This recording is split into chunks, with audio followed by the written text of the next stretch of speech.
Good afternoon and welcome to BJC Mitzvah Day number 195, part 7. Using the Sefer Hachinuch Mitzvah Day keeps your soul on its way. And this mitzvah again is called the prohibition to reveal the ervah of one's daughter, to cohabit with one's daughter. God forbid, but that's the mitzvah, that's the prohibition.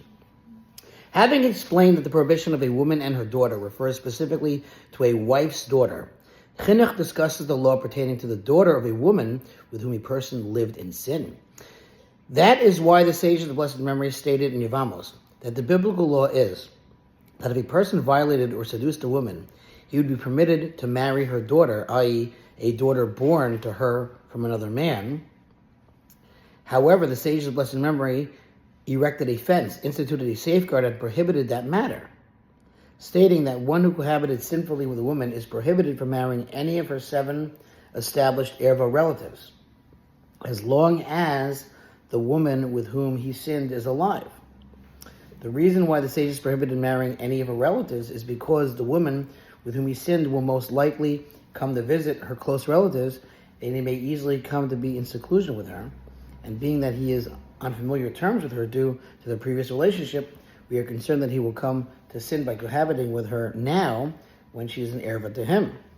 Now let's see for a second here.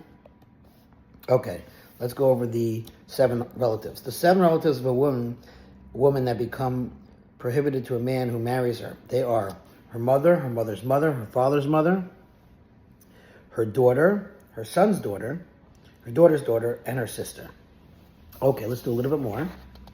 Moreover, even if it was merely rumored about a person that he cohabited with a certain woman, the sages decreed that he should not marry any one of her relatives that would thereby render her an ervah to him until the woman with whom he is rumored to have cohabited dies.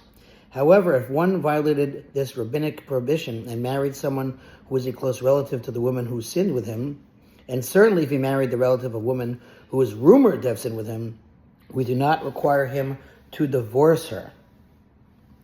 Once on the topic of a man who is rumored to have been involved in a sinful relationship, the Chinuch mentions a law that pertains to one who is rumored to have been in such a relationship with an ervah.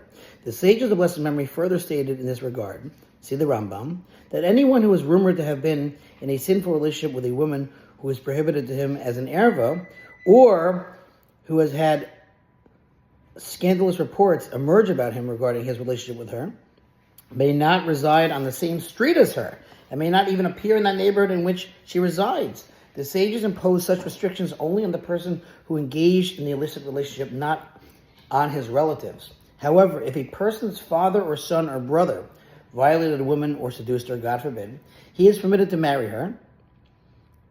For a woman associated with these close relatives become prohibited to a person only through marriage. That is, when one's father, son, or brother marries a woman, one becomes prohibited to marry her afterward. And there is no marriage in these cases. The Torah does not prohibit a person from marrying a woman with whom his father, son, or brother had a sinful relationship. And the sages of blessed memory also were not stringent regarding this case, as they did not see fit to enact a safeguarding restriction upon one person on account of the illicit relationship of his relative. Okay, thanks for listening to Sponsor Future Mitzvah. 36 rounds for the gold. We finish that mitzvah. We're up to 196 tomorrow.